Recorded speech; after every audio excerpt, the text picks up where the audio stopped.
我係譚振國，我係第8屆新界北直選嘅立法會議員。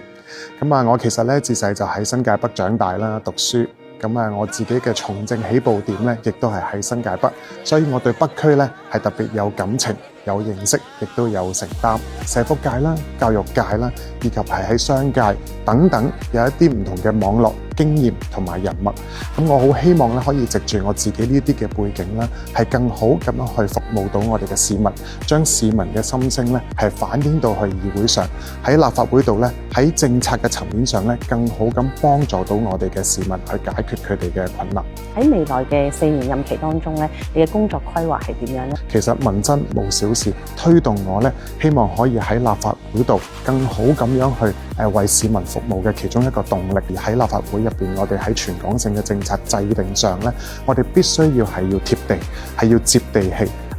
解決到市民佢哋嘅困難，我好希望咧喺北部都會區嘅發展上咧係可以貢獻我自己嘅力量。北部都會區嘅發展咧，除咗係經濟嘅新引擎之外咧，亦都係我哋香港嘅新中心。所以我好希望咧可以利用我自己喺唔同界別嘅經驗同埋呢一個嘅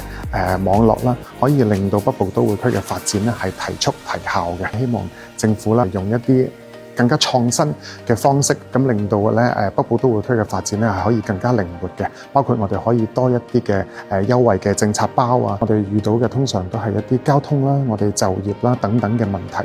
其實呢啲咧都可以透過發展北部都會區咧去解決嘅，所以發展北都就係我哋再出發嘅一個契機。